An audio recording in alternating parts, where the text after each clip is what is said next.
안녕하세요. 피부 명탐정 이상근입니다. 오늘은 목주름에 대해서 이야기해 볼 건데요. 동안 외모를 유지하는 데 있어서 가장 중요한 부위가 저는 목주름이라고 생각해요. 얼굴에는 사실 굉장히 관심도 많고 신경을 많이 쓰는 거에 비해서 목주름은 그만큼 신경을 덜 쓰기도 하는데요. 하지만 목주름에서 나이가 비로소 보인다고 생각하거든요. TV를 봐도 연예인들이 얼굴은 굉장히 팽팽하고 관리를 잘해서 어려 보이지만 목은 나이를 숨길 수 없는 경우가 굉장히 많아요. 목은 다른 부위에 비해서 피부가 얇고 움직임이 많은 부위이기 때문에 주름이 잡히기 굉장히 쉬운 부위입니다. 심지어 10대에서 20대와 같은 젊은 층에서도 목주름에 대해서 고민이 많은 게 사실입니다. 그래서 오늘은 목주름의 원인부터 집에서 할 수 있는 관리법, 치료 방법, 모든 것을 설명해 드리려고 합니다. 끝까지 다 보시면 큰 도움이 되실 겁니다. 목주름의 원인부터 알아보겠습니다. 목주름의 가장 큰 원인은 노화입니다. 그 노화는 콜라겐과 엘라스틴의 생성을 감소시켜 피부의 탄력을 떨어뜨리고 주름이 생기기 쉽게 만듭니다. 둘째는 일광 노출인데요. 바로 저 태양입니다.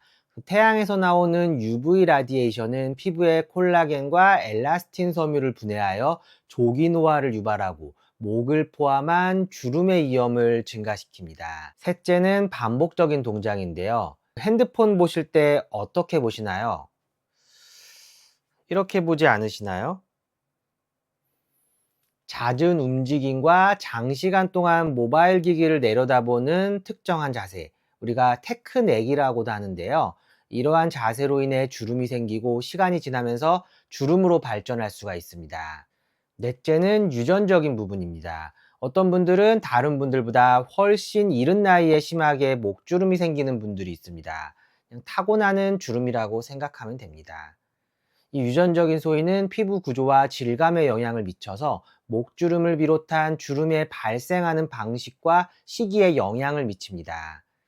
다섯째는 탈수인데요. 수분 공급이 부족하면 피부가 건조해지고 주름이 생기고 노화가 진행되기 쉽습니다. 여섯째는 적절한 스킨케어를 못하는 경우입니다. 일상생활에서 흔히 간과되는 특히 목 부위의 스킨케어를 소홀히 하면 수분, 영양, 보호가 부족하여 조기 노화가 진행이 될 수 있습니다. 한번 예를 들어 볼까요? 종이를 반복해서 접으면 처음에는 주름이 잡히지 않는데요. 하지만 그 반복을 자주 하다 보면 어느 순간 이렇게 접히게 됩니다. 그때는 이렇게 펴도 요 선에 자국이 남게 되는데요. 목에 주름이 생기는 원리도 마찬가지입니다. 이렇게 목의 피부도 여러 번 접는 행동을 반복하면 피부가 점차 얇아지고 상처가 생기고 그리고 흉터처럼 깊은 주름이 생기는 것입니다. 그래서 고개를 숙이고 핸드폰을 보거나 아니면 높은 베개를 베서 목이 이렇게 접히는 자세에서는 목주름이 심해질 수 있습니다. 목주름은 한 가지가 아니에요. 목주름은 세 가지 정도로 나눠 볼 수 있는데요. 첫 번째로 가로 목주름인데요. 목에 가로로 보이는 두세 줄의 주름들, 이것을 가로 목주름이라고 합니다. 둘째는 세로 목주름입니다. 넓은 목근이라는 목에 넓게 존재하는 근육의 내측과 외측 경계가 수축 시에 관찰되는 것인데요. 수직 방향으로 띠를 형성하면서 두꺼워집니다. 목이 팽팽하고 노화가 진행되지 않았을 때는 목 근육이 수축해도 목주름처럼 보여지지가 않는데 피부가 얇아지면서 피부가 힘이 없어지고 피부가 늘어지고 접히게 되고 거기에 목 근육의 수축까지 지속해서 발생하면 결국에는 이렇게 세로로 길게 새로운 목주름이 발생하게 됩니다. 세 번째로 자글자글한 주름입니다. 이것은 100% 노화에 의해서 발생하는데요. 그 자글자글한 목주름은 노화에 의해서 콜라겐 수치가 감소하고 피부가 얇아지면서 나타나는 현상입니다. 이 주름은 가로 방향과 세로 방향 모두에서 생길 수 있습니다. 심해지면 목의 피부 전체가 늘어지고 축 처지면서 칠면조 목처럼 보이는 주름입니다. 목주름의 원인을 알아봤으니 지금부터 목주름을 예방할 수 있는 생활 습관에 대해서 알아보겠습니다. 집중해서 들으시면 좋습니다. 첫 번째로 자외선 차단입니다. 우리가 흐린 날씨에는 선크림을 잘 안 바르는 분들도 많고 얼굴만 열심히 바르고 목은 상대적으로 선크림을 바르지 않는 분들이 많습니다.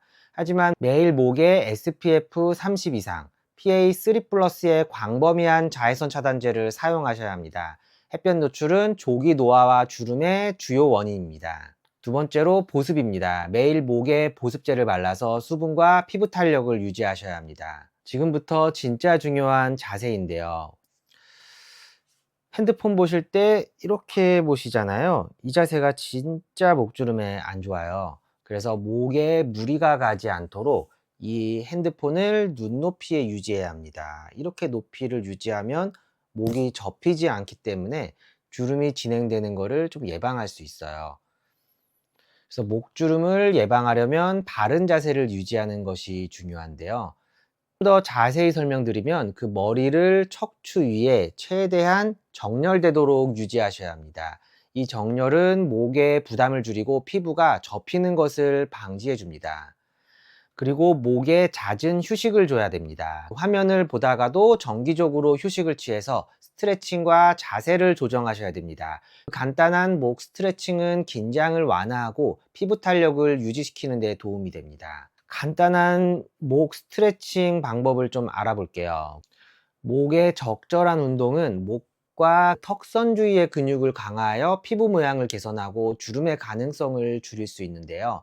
먼저 목 기울기입니다. 머리를 부드럽게 앞으로 기울여서 턱을 가슴 쪽으로 가까이 가고 이제 머리를 들어서 뒤로 기울입니다. 목 근육을 스트레칭 하려면 이 동작을 몇 번 반복하시면 됩니다. 두 번째로 목을 좀 회전해 볼게요. 천천히 머리를 좌우로 돌리면서 이렇게 몇 초간 유지를 하세요. 그리고 이제 반대편.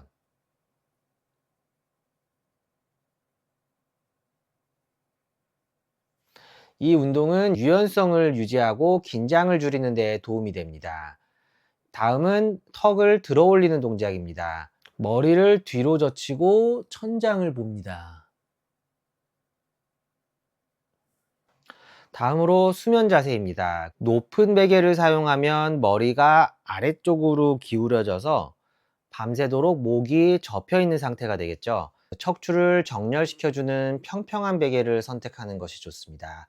요즘은 목을 접히지 않도록 자연스러운 곡선을 유지해주는 특수한 베개들도 나오고 있으니까 사용하시면 좋습니다. 제가 사용 중인 베개를 한번 보여드릴게요.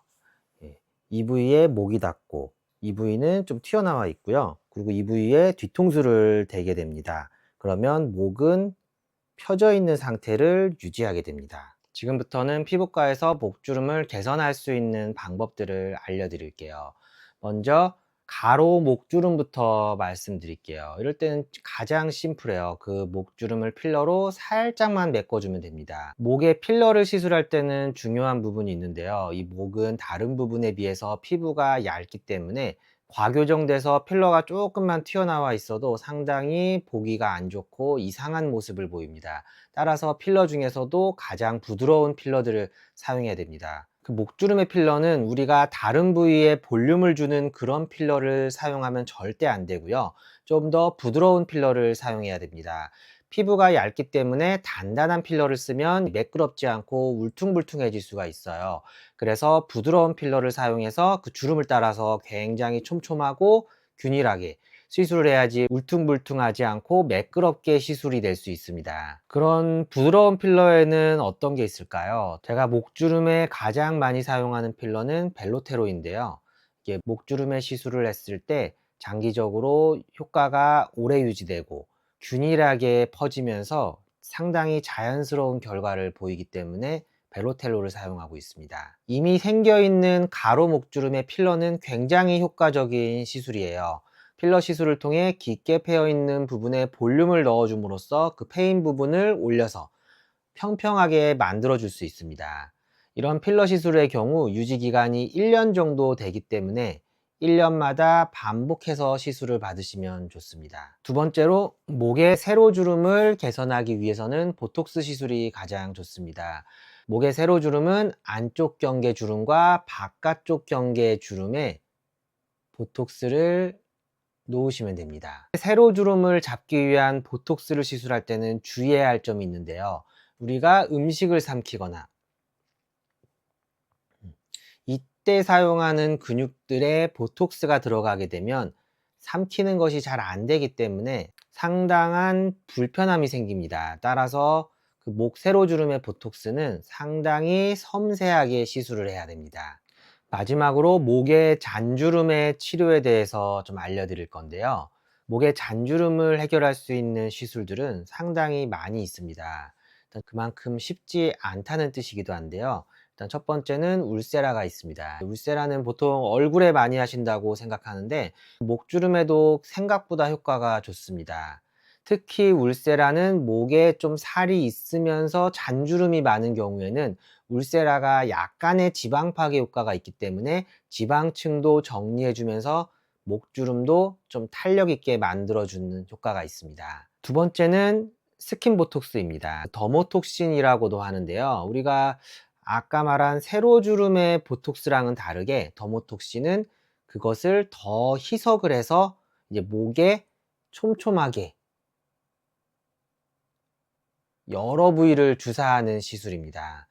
스킨 보톡스 같은 경우는 아까 목의 세로주름처럼 좀 깊은 곳에 넣는 것이 아니라 피부에 아주 얕게 진피층에 들어가기 때문에 상대적으로 안전합니다. 다만 더모톡신이라 3개월에 한 번 정도 시술을 받으시면 좋습니다. 제가 요즘 가장 많이 하는 시술은 텐서마인데요. 텐서마도 목의 잔주름에 도움이 됩니다. 제가 아까 울세라는 목에 살이 좀 있으면서 잔주름이 많은 사람에서 상당히 좋다고 말씀을 드렸는데요. 그런데 나는 목에 살도 없고 잔주름이 많은데 어떡하죠? 이 경우에는 제가 가장 많이 추천드리는 방법은 텐서마와 주베룩 시술입니다. 텐서마는 제가 이전 영상에서 자세히 설명드린 적이 있는데요. 텐서마에 대해서 아직 모르신다면 이전 영상을 참고해 보시면 좋습니다. 텐서마는 고주파 피부 타이트닝 장비인데요. 고주파의 특성상 고주파는 지방층을 피해서 지나가게 됩니다. 따라서 지방층을 파괴하지 않기 때문에 목에 살이 없는 분들도 안전하게 시술을 할 수 있습니다. 하지만 텐서마가 목에 살을 만들어주는 것은 아니기 때문에 목에 적정량의 살을 만들어주면 목이 펴지면서 잔주름이 개선되는 효과가 생길 텐데요. 이런 경우에는 주베룩이 상당히 효과가 좋습니다. 주베룩은 마치 가루약에 물을 타놨다고 생각하시면 될 것 같아요. 아이들 먹는 약 시럽에 비유를 하는데요. 그 시럽을 목 안에 쫙 깔아두면 이제 물은 일주일 정도 안에 쭉 빠지고요. 그 약의 핵심 성분들만 남는데요. 남아있는 약들이 내 목에 있는 콜라겐 공장, 섬유화세포를 지속적으로 자극하게 됩니다. 그러면 이 섬유화세포는 이곳에 살이 부족하구나. 콜라겐을 만들어내게 됩니다. 그 만들어진 콜라겐들이 피부에 탄력을 주고 약간의 볼륨감을 주어서 잔주름을 개선할 수 있습니다. 요즘 가장 많이 하는 시술이 주베룩인데요. 그만큼 효과가 좋기 때문에 목에 살이 없고 잔주름이 많은 분들에게는 꼭 한번 해보시기를 추천드립니다. 목주름 치료에 대해서 간단하게 정리해 보겠습니다. 목주름은 사실 한 가지 시술만으로 개선이 어렵고 복합적인 시술이 필요한 부위인데요. 그만큼 목주름의 치료가 어렵다는 뜻이기도 합니다. 그래서 목주름은 생기지 않게 예방하는 것이 정말 중요한 부위입니다. 목주름을 예방하려면 잘 때 높은 베개를 베지 말고 뒤통수와 등이 바닥에 닿을 수 있게 최대한 평평한 자세를 유지해 주는 게 좋고요. 핸드폰을 볼 때도 최대한 목이 접히지 않고 펴진 상태를 유지할 수 있게 핸드폰을 보시는 것이 좋고요. 그리고 선크림을 잘 바르시고 보습을 잘 해주시는 것이 좋습니다. 그리고 이미 생긴 주름으로 스트레스를 받으신다면 보톡스, 울세라, 텐서마, 주베룩 이 4가지 정도의 시술을 환자분의 상태에 따라 적절하게 조합을 해서 시술을 받으시면 많이 좋아지실 수 있습니다. 오늘은 목주름의 원인부터 예방법, 치료법에 대해서 알아봤습니다. 오늘 컨텐츠는 여기까지고요. 추가적으로 궁금한 사항이 있으면 댓글로 남겨주시기 바랍니다. 오늘 컨텐츠가 유익하셨다면 구독과 댓글 부탁드릴게요. 지금까지 피부명탐정 이상근이었습니다. 감사합니다.